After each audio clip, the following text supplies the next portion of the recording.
Hello everyone, welcome to learning with us. मैं आपकी कक्षा 7 की एनसीईआरटी करवा रही हूँ। कक्षा 7 की एनसीईआरटी मैंने आपकी काफ़ी चैप्टर करवा दिए, 8th चैप्टर तक करवा दिए। आज हम लोग 9th चैप्टर देखेंगे और कक्षा 6 की एनसीईआरटी भी मैंने आपकी पूरी करवा रखी है। अगर आपने नहीं देखी है तो देखिए जाके। और आपका एग्ज़ाम भी बहुत पास आने वाला है बिहार शिक्षक का 6 to 8 का। आइए देखते हैं हम लोग 9th चैप्टर। आप लोग अच्छे से पढ़ाई करते रहिएगा। एग्ज़ाम की डेट भी बहुत पास आ गई है हम लोगों की, घबराने की कोई ज़रूरत है नहीं। 9th चैप्टर हम लोगों का क्या है? मृदा। क्या है? मृदा। आइए देखते हैं मृदा के बारे में। मृदा यानी कि मिट्टी। मृदा मिट्टी सबसे महत्वपूर्ण प्राकृतिक संसाधनों में से एक है, मतलब सबसे इम्पोर्टेंट संसाधन में से एक है। यह पादपों की जड़ों को दृढ़ता से मृदा मिट्टी में सबसे महत्वपूर्ण प्राकृतिक संसाधनों में थामे रखकर तथा उन्हें जल और पोषक तत्वों की आपूर्ति करके उनकी वृद्धि में सहायता करती है। यह अनेक जीवों का आवास है। कृषि के लिए मृदा अनिवार्य है। कृषि के लिए भी मृदा इम्पॉर्टेंट है, पौधों के लिए भी, मतलब हम सभी लोगों के लिए मृदा बहुत ही इम्पॉर्टेंट है। आइए देखते हैं नेक्स्ट हेडिंग क्या है हम लोगों की, मृदा परिच्छेदिका। आइए देखते हैं मृदा परिच्छेदिका में क्या दिया गया है हम लोगों का। मृदा में उपस्थित सड़े गले जैव पदार्थ ह्यूमस कहलाते हैं। क्या कहलाते हैं आपके? ह्यूमस कहलाते हैं। पवन, जल और जलवायु की क्रिया से सैलों चट्टानों के टूटने पर मृदा का निर्माण होता है। किससे निर्माण होता है? जलवायु की क्रियाओं से शैल चट्टानों के टूटने से इसका निर्माण होता है। किसका होता है निर्माण? जलवायु के टूटने से, चट्टानों के टूटने से मृदा का। यह प्रक्रम अपक्षय कहलाता है। किसी मृदा की प्रकृति उन शैलों पर निर्भर करती है जिनसे इनका निर्माण हुआ हो, और यह उन वनस्पतियों की किस्मों पर भी निर्भर करती है जो इसमें उगते हैं। मृदा की विभिन्न परतों से गुजरती हुई ऊर्ध्वाकाठ मृदा परिच्छेदिका कहलाती है।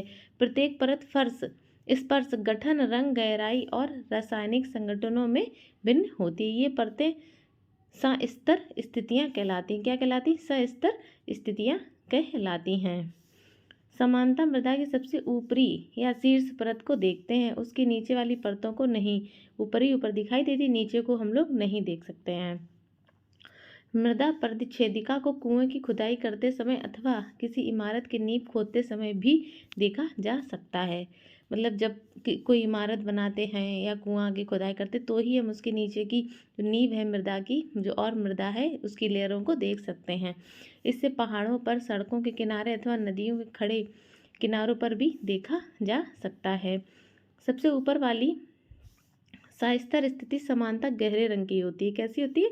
गहरे रंग की होती है, क्योंकि यह ह्यूमस और खनिजों से समृद्ध होती है। ह्यूमस मृदा को उर्वर बनाता है। क्या बनाता है? उर्वर मतलब उपयोगी बनाता है। पादपों को पोषण प्रदान करता है। यह परत समानता मृदु, सरंध्र और अधिक जल को धारण करने वाली होती है। कैसी होती है?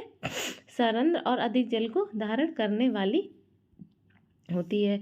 इसे शीर्ष मृदा अथवा ए स्तर स्थिति कहते हैं। कैसे कहते हैं? शीर्ष मृदा या ए स्तर स्थिति कहते हैं। शीर्ष मृदा कृमियों या कृंतकों या छछूंदरों और भृंगुओं जैसे अनेक जीवों को आवास आश्रय प्रदान करती है। किसको? को? कृमियों को, कृंतकों को, छछूंदरों और भृंगुओं को। छोटे पादपों की जड़ें पूरी तरह से शीर्ष मृदा में ही रहती हैं। शीर्ष मृदा से नीचे की परत में ह्यूमस कम होती है लेकिन खनिज अधिक होता है। ठीक है। नेक्स्ट है हम लोगों की यह परत समानता अधिक कठोर और अधिक संहत होती है और घनी होती है। किस परत की बात कर रही है? ए स्तर की जो परत है उसकी बात कर रहे थे हम लोग अभी तक। और बी सस्तर स्थिति, यह मध्य परत है, मतलब ए के नीचे वाली कहलाती। तीसरी परत सी स्तर स्थिति कहलाती, जो दरारों और विद्रोह युक्त शैलों के छोटे ठेलों की बनी होती। किसकी बनती है? दरारों और विद्रोह युक्त शैलों से बनी। इस परत के नीचे आधार शैल होती जो कठोर होती है और इससे फावड़े से खोदना कैसा होता है? कठिन होता है। मैं जो मतलब सी स्तर से नीचे वाली परत है आधार शैल, इसको फावड़े से खोदना क्या होता है? कठिन होता है। ये आपकी देखिए दी गई है ए स्तर की जो मृदा है उसके बारे में, जो क्या होती है, कैसी होती है आपकी ए स्तर की मृदा। मतलब इसमें यह परत समानता मृदु, सरंध्र और अधिक जल को धारण करती है। इसमें कौन रहते हैं? शीर्ष मृदा में, मतलब इसी क्रम के ए मृदा में, ए स्तर की मृदा में कृमियों और कृंतकों, छछूंदर और भृंगुओं जैसे अनेक जीव आवास करते हैं। ये आपकी बी स्तर की मृदा है, ठीक है, ये बी स्तर की है और ये सी स्तर की मृदा है। और जो आधार शैल है इसको फावड़े से भी खोदना बहुत कठिन हो जाता है। मृदा के प्रकार, आइए देखते हैं मृदा के प्रकार क्या हैं। शैलों के अपक्षय से विभिन्न पदार्थों के छोटे छोटे कण निर्मित होते हैं। इनमें बालू और चिकनी मिट्टी क्ले सम्मिलित है। किसी मृदा में बालू और चिकनी मिट्टी का अनुपात उस मूल शैल पर निर्भर करता है जिससे उसके कण बने हैं। शैल कणों और ह्यूमस का मिश्रण मृदा कहलाता है। जीवाणु जैसे बैक्टीरिया, पादप, मूल और केंचुए जैसे जीव भी मृदा के महत्वपूर्ण अंग हैं, ठीक है। कौन कौन मृदा के महत्वपूर्ण अंग हैं? जीवाणु और बैक्टीरिया, पादप, मूल और केंचुए, ये सब किसके अंग हैं? हम लोगों के मृदा के अंग हैं। मृदा को उसमें पाए जाने वाले विभिन्न आमाप साइज के कणों के अनुपात के आधार पर वर्गीकृत किया गया। यदि मृदा में बड़े कणों का अनुपात अधिक होता तो वह बलुई मृदा कहलाती है। यदि बारीक सूक्ष्म कणों का अनुपात अपेक्षाकृत अधिक होता है तो ये कैसे कहते? मृणमय मृदा कहलाती है। यदि बड़े और छोटे कणों की मात्रा लगभग समान होती तो यह दुमटी मृदा कहलाती है। अतः मृदा का वर्गीकरण बलुई, दुमटी और मृणमय के रूप में किया गया। कितना? बलुई, दुमटी और मृणमय के रूप में किया गया है, ठीक है। मृदा में कणों के आमाप का उसके गुणों पर बहुत महत्वपूर्ण प्रभाव पड़ता है। बालू के कण अपेक्षाकृत बड़े होते ये आसानी से एक दूसरे से जुड़ नहीं पाते, अतः इसके बीच में काफ़ी रिक्त स्थान होते हैं। ये स्थान वायु से भरे रहते हैं। बालू के कणों के बीच के स्थानों में से जल की निकासी तेजी से हो जाती है। अतः बलुई मृदा हल्की, सुवातित और शुष्क होती है। बलुई मृदा कैसी होती है? सुवातित और शुष्क होती है। मृत्तिका चिकनी मिट्टी के कारण सूक्ष्म, बहुत छोटे होने के कारण परस्पर जुड़े रहते हैं और उनके बीच रिक्त स्थान बहुत कम होता है। बलुई मृदा के विपरीत इनके कणों के बीच के सूक्ष्म स्थानों में जल रुक जाता है।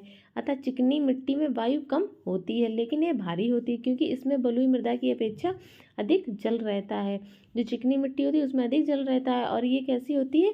चिकनी होती है बलुई मृदा के अपेक्षा। पादपों को उगाने के लिए सबसे अच्छी शीर्ष मृदा दोमट है। दोमट मृदा बालू, चिकनी मिट्टी और गाद नामक अन्य प्रकार के मृदा कणों का मिश्रण होती है। सबसे अच्छी कौन मिट्टी है हम लोग की? दोमट मृदा। याद रखिएगा आप लोग। गाद नदी तलों आधार में निक्षेप के रूप में पाई जाती है। गाद कणों का आमाप साइज बालू और चिकनी मिट्टी के आमापों के बीच का होता है। दुमटी मृदा में भी ह्यूमस होती है। इस प्रकार की मृदा में पादपों की वृद्धि के लिए उचित मात्रा में जल धारण क्षमता होती है। मतलब पादपों की वृद्धि के लिए यही मृदा अच्छी होती है। कौन सी? दोमट। मृदा में नमी, आइए देखते हैं मृदा में नमी। गर्म दिनों में मृदा से जल के वाष्पन के कारण ऊपर उठती जलवाष्प वायु को अपेक्षाकृत सघन बना देती। कैसी बना देती? सघन बना देती। इससे सूर्य के प्रकाश के परावर्तन के कारण मृदा के ऊपर की वायु हमें कंपदीप्त प्रतीत होती है। कैसी? कंपदीप्त प्रतीत होती है। आइए देखते हैं मृदा अपर्दन। मृदा अपर्दन क्या होता है? जल, पवन अथवा बर्फ के द्वारा मृदा की ऊपरी सतह का हटना अपर्दन कहलाता है। पादपों की जड़ें मृदा को मजबूती से बांधे रखती हैं। पादपों की अनुपस्थिति में मृदा ढीली हो जाती है। इससे यह पवन और प्रवाही जल के साथ बह जाती। किसके साथ? पवन और प्रवाही जल के साथ बह जाती। मृदा का अपर्दन मरुस्थल अथवा बंजर भूमि जैसे स्थानों पर अधिक होता है जहाँ की सतह पर बहुत कम अथवा कोई वनस्पति नहीं होती। अतः वृक्षों की कटाई और वनोन्मूलन को रोका जाना चाहिए और हरित क्षेत्रों को बढ़ाने का प्रयास किए जाने चाहिए। सबसे ज़्यादा कहाँ पे मृदा अपर्दन होता है? मरुस्थल और बंजर भूमि जैसे स्थानों पर होता है, ठीक है। याद, यहाँ पर क्या होना है कि वृक्षों की कटाई, वनोन्मूलन को क्या रोका जाना चाहिए। आइए नेक्स्ट हेडिंग हम लोग देखते हैं मृदा और फसलें। भारत के विभिन्न क्षेत्रों में भिन्न भिन्न प्रकार की मृदा पाई जाती है। कुछ क्षेत्रों में मृणमय मृदा और कुछ में दुमटी मृदा, जबकि कुछ अन्य क्षेत्रों में बलुई मृदा पाई जाती है। पवन, वर्षा, ताप, प्रकाश और आर्द्रता द्वारा मृदा प्रभावित होती है। कुछ प्रमुख जलवायु संबंधी कारक हैं जो मृदा परिच्छेदिका को प्रभावित करते हैं और मृदा संरचना में परिवर्तित लाते हैं। जलवायवीय कारक तथा मृदा के घटक सम्मिलित रूप से किसी क्षेत्र विशेष में उगने वाली वनस्पति तथा फसल की किस्मों का क्या करते हैं? निर्धारण करते हैं। मृणमय और दोमटी मृदा दोनों ही गेहूं और चने जैसी फसलों की खेती के लिए क्या होती है, उपयुक्त होती हैं। ऐसी मृदा की जल धारण क्षमता अच्छी होती है। कैसी मृदा की जल धारण क्षमता अच्छी होती है, दोमटी मृदा और मृणमय मृदा। किसके लिए अच्छी होती है, गेहूं और चने की फसल के लिए। धान के लिए मृत्तिका एवं जैव पदार्थ से समृद्ध तथा अच्छी जल धारण क्षमता वाली मृदा आदर्श होती है। मसूर और अन्य दालों के लिए दोमटी मृदा की आवश्यकता होती, जिसमें से जल की निकासी आसानी से हो जाती। कपास के लिए बलुई दोमट अथवा दोमट मृदा अधिक उपयुक्त होती है, जिसमें से जल की निकासी आसानी से हो जाती है और पर्याप्त परिमाण में वायु को धारण करती है। गेहूं जैसी फसलें महीन और मृणमय मृदा में उगाई जाती, क्योंकि वह ह्यूमस से समृद्ध और अत्यधिक उर्वर होती हैं। आइए कुछ इम्पोर्टेंट फैक्ट देखते हैं हम लोग। मृदा पृथ्वी पर जीवन के लिए महत्वपूर्ण है। किसी स्थान की मृदा परिच्छेदिका वहाँ की मृदा की विभिन्न परतों का परिच्छेद होती है। यह परतें सहस्तर स्थिति कहलाती हैं। कैसी स्थिति कहलाती हैं, सहस्तर स्थिति कहलाती हैं। मृदा विभिन्न प्रकार की होती है, मृणमय, दोमटी, बलुई, 3 प्रकार। विभिन्न प्रकार की मृदा में जल की अंतर्स्राव दर भिन्न भिन्न होती हैं। यह दर बलुई मृदा में सबसे अधिक और मृणमय मृदा में सबसे कम होती है। आइए देखते हैं। मृदा अपने में जल को रोके रखती है, जिसे मृदा आर्द्रता या मृदा नमी कहते हैं। मृदा की जल को रोके रखने की क्षमता या जल धारण क्षमता विभिन्न फसलों के लिए क्या होती है, आपकी महत्वपूर्ण होती है। आपका बहुत छोटा सा चैप्टर था मृदा, 9th चैप्टर था, जो आपका खत्म हो चुका है। आइए नेक्स्ट चैप्टर आपका देखते हैं, जीवों में श्वसन। आपका 10th चैप्टर है। क्या है नेक्स्ट चैप्टर, जीवों में श्वसन। आइए देखते हैं जीव श्वसन क्यों करते हैं। देखते हैं भाई जीव श्वसन क्यों करते हैं। सभी जीव सूक्ष्म इकाइयों से बने होते हैं, जिन्हें कोशिकाएं कहते हैं। कोशिका जीव की सबसे छोटी संरचनात्मक और क्रियात्मक इकाई होती है। कैसी होती है, संरचनात्मक और क्रियात्मक इकाई होती है। जीव की प्रत्येक कोशिका पोषण, परिवहन, उत्सर्जन और जनन जैसे कुछ कार्यों को संपादित करने में कुछ न कुछ भूमिका क्या करती, निभाती है। इन कार्यों को करने के लिए कोशिका को ऊर्जा की आवश्यकता होती है। यहाँ तक कि हमें खाना खाते, सोते अथवा पढ़ते समय भी ऊर्जा की आवश्यकता होती है। भोजन में संचित ऊर्जा श्वसन के समय निर्मुक्त होती है, अतः सभी जीवों को भोजन से ऊर्जा प्राप्त करने के लिए श्वसन की आवश्यकता होती है। श्वसन के प्रक्रम में हम पहले सांस द्वारा वायु को शरीर के अंदर ले जाते हैं। आप जानते हैं कि वायु में ऑक्सीजन होती है, फिर हम सांस छोड़ते हुए वायु को शरीर से बाहर निकालते हैं। इस वायु में सांस द्वारा अंदर ली गई वायु की तुलना में कार्बन डाइऑक्साइड की मात्रा अधिक होती, अर्थात यह कार्बन डाइऑक्साइड समृद्ध होती है। जिस वायु को सांस द्वारा अंदर लेते हैं उसमें उपस्थित ऑक्सीजन शरीर के सभी भागों और अंततः प्रत्येक कोशिका में ले जाती है। कोशिका में यह ऑक्सीजन भोजन के विखंडन में सहायता करती है। कौन भोजन के विखंडन में सहायता करती है, ऑक्सीजन। कोशिका में भोजन के विखंडन के प्रक्रम में ऊर्जा मुक्त होती, इसे कोशिकीय श्वसन कहते हैं। क्या कहते हैं इसे, कोशिकीय श्वसन कहते हैं। सभी जीवों की कोशिकाओं में कोशिकीय श्वसन होता है। कोशिका के अंदर भोजन ग्लूकोज ऑक्सीजन का उपयोग करके कार्बन डाइऑक्साइड और जल में विखंडित हो जाता है। जब ग्लूकोज का विखंडन ऑक्सीजन के उपयोग द्वारा होता है तो यह वायवीय श्वसन कहलाता है। ऑक्सीजन का अनुपस्थिति में भी भोजन विखंडित हो सकता है। किसकी अनुपस्थिति में, ऑक्सीजन की अनुपस्थिति में भी। यह प्रक्रम अवायवीय श्वसन कहलाता है। भोजन के विखंडन से ऊर्जा निर्मुक्त होती है। क्या निर्मुक्त होती है, ऊर्जा निर्मुक्त होती है। संभवतः यीस्ट जैसे अनेक जीव वायु की अनुपस्थिति में भोजन जीवित रह सकते हैं। वायु की उपस्थिति में अनुपस्थिति में जीवित रह सकते हैं। ऐसे जीव अवायवीय श्वसन के द्वारा ऊर्जा प्राप्त करते हैं। इन्हें अवायवीय जीव कहते हैं। किनको कहते हैं, यीस्ट जैसे अनेक जीव को। ऑक्सीजन की अनुपस्थिति में ग्लूकोज और एल्कोहल और कार्बन डाइऑक्साइड में विखंडित हो जाता है। ऑक्सीजन की अनुपस्थिति में क्या, ग्लूकोज, एल्कोहल और कार्बन डाइऑक्साइड में विखंडित हो जाता है। यीस्ट एक कोशिकीय जीव है। यीस्ट अवायवीय रूप से श्वसन करते हैं और इस प्रक्रिया के समय एल्कोहल निर्मित करते हैं, अतः इनका उपयोग शराब, वाइन और बियर बनाने में किया जाता है। किस में किया जाता है, शराब, वाइन और बियर बनाने में किया जाता है। मानव शरीर की पेशी कोशिकाएं भी अवायवीय रूप से श्वसन करती, लेकिन ये ऐसा थोड़े समय तक ही कर सकती हैं। वास्तव में यह प्रक्रम उस समय होता है जब ऑक्सीजन की अस्थायी रूप से कमी हो जाती। बहुत देर तक व्यायाम करने, तेजी से दौड़ने, कई घंटे टहलने, साइकिलिंग चलाने अथवा भारी वजन उठाने जैसे अनेक कार्यों में अधिक ऊर्जा की आवश्यकता होती है। लेकिन ऊर्जा उत्पन्न करने के लिए शरीर को ऑक्सीजन की आपूर्ति सीमित होती। ऐसी स्थिति में पेशी कोशिकाएं अवायवीय श्वसन द्वारा ऊर्जा की अतिरिक्त मांग को पूरा करती हैं। आइए देखते हैं, अत्यधिक व्यायाम करने के बाद आपकी पेशियों में ऐंठन तब होती है जब पेशियां अवायवीय रूप से श्वसन करती हैं। इस प्रक्रिया में ग्लूकोज के आंशिक विखंडन से लैक्टिक अम्ल और कार्बन डाइऑक्साइड बनाते हैं। लैक्टिक अम्ल का संचय पेशियों में ऐंठन उत्पन्न करता है। क्या करता है उत्पन्न? ऐंठन। आइए नेक्स्ट पॉइंट देखते हैं हम लोग।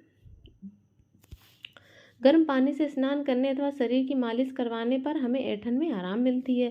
गर्म जल से स्नान अथवा शरीर की मालिश करने से रक्त का संचरण क्या होता है भाई? बढ़ जाता है।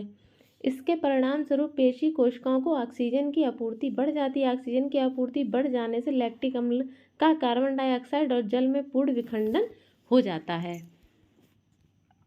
आइए नेक्स्ट हेडिंग हम लोग का श्वसन। देखते हैं श्वसन में क्या क्या दिया हुआ है हम लोगों का।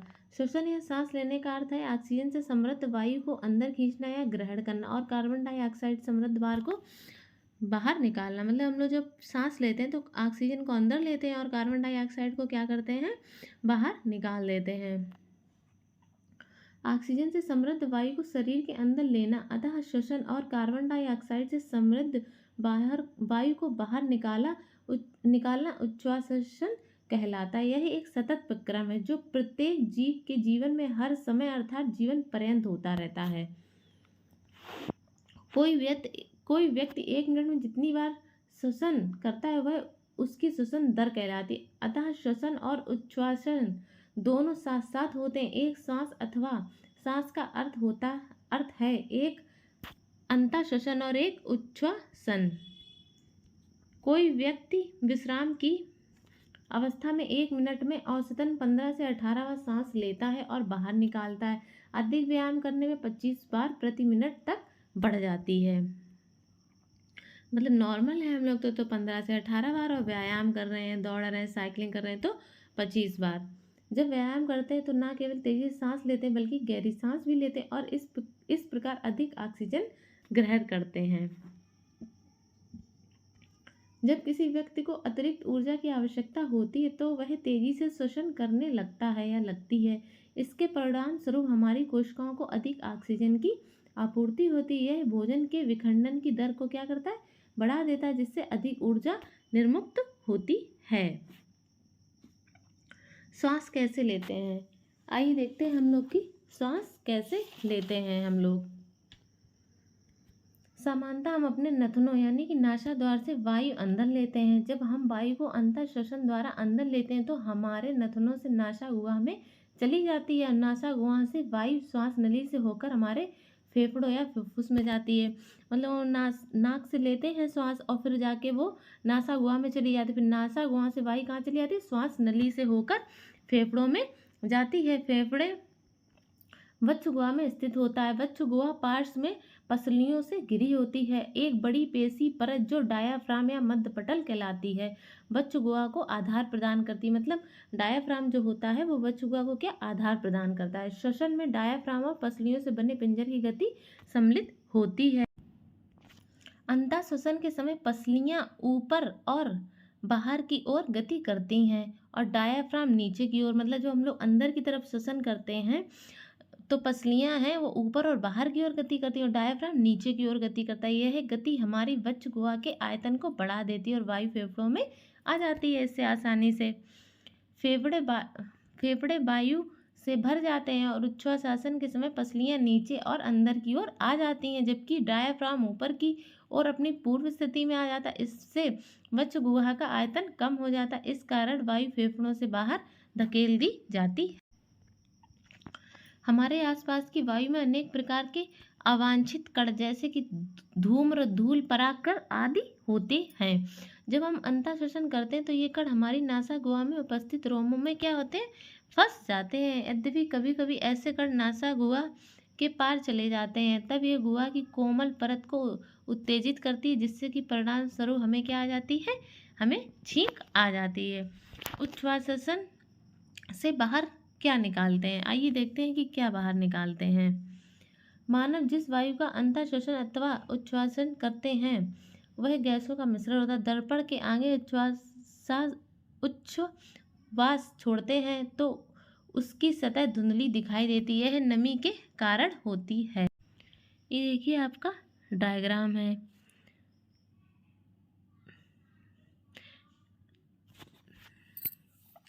देखिए ये अच्छे से दिखाई नहीं दे रहा है थोड़ा सा, इसलिए मैं आपको डिस्क्राइब नहीं कर रही हूँ। आइए कोशिश करते हैं फिर भी।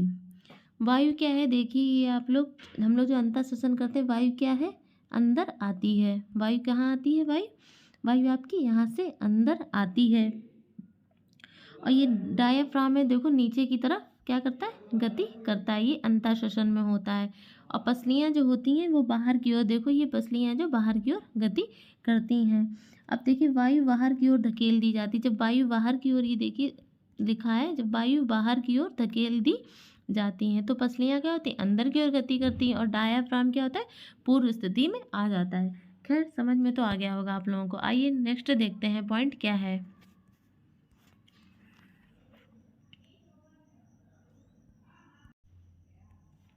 श्वसन तथा श्वसन में अंतर देखते हैं। श्वसन में क्या है और श्वसन में, यह एक भौतिक क्रिया है। ये कैसी क्रिया है आपकी, भौतिक क्रिया, यह एक रासायनिक प्रक्रिया है। इसमें श्वसन मार्ग तथा फेफड़े निहित है, यह प्रत्येक कोशिका के भीतर होती है। इसमें आपका क्या है, इसमें वायु का अंतर श्वसन तथा बाह्य श्वसन होता है। इसमें ग्लूकोज का ऑक्सीकरण होता है, जिससे ऊर्जा का क्या होता है, विमोचन होता है।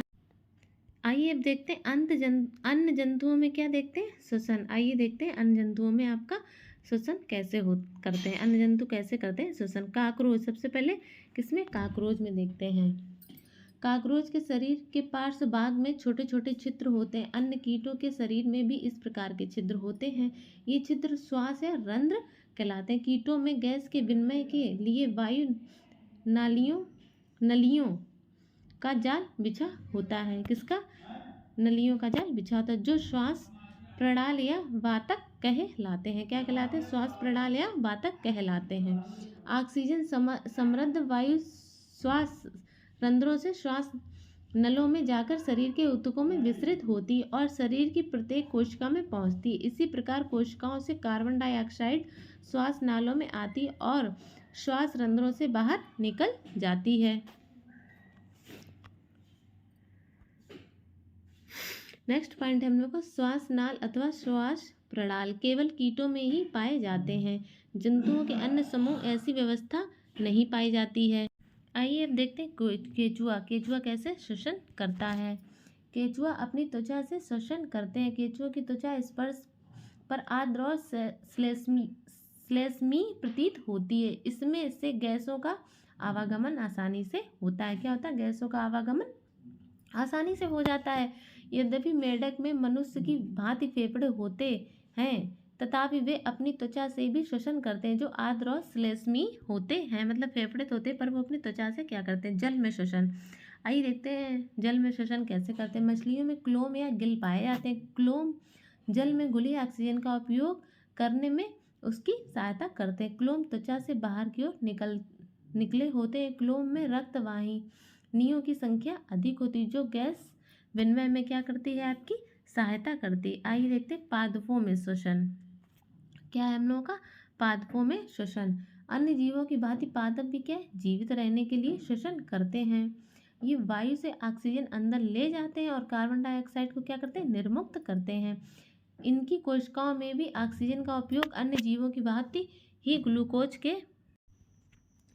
के कार्बन डाइऑक्साइड और जल में विखंडन करने के लिए किया जाता है। पादप में प्रत्येक अंग वायु से स्वतंत्र रूप से ऑक्सीजन ग्रहण करके कार्बन डाइऑक्साइड को क्या करते हैं, निर्मुक्त कर सकता है। पादप की पत्तियों में ऑक्सीजन और कार्बन डाइऑक्साइड के विनिमय के लिए सूक्ष्म छिद्र होते हैं, जो क्या कहलाते हैं, आपके रंध्र कहलाते हैं। आइए देखते हैं, पादप की अन्य सभी कोशिकाओं की भांति भी मूल कोशिकाओं को भी ऊर्जा उत्पन्न करने के लिए ऑक्सीजन की क्या होती है, आवश्यकता होती है। मूल मृदा कणों के बीच के खाली स्थान वायु अवकाशों में उपस्थित वायु से ऑक्सीजन लेते हैं। सभी जीवों को अपनी उत्तरजीविता या जीवित रहने हेतु आवश्यक ऊर्जा को प्राप्त करने के लिए श्वसन करने की आवश्यकता होती है।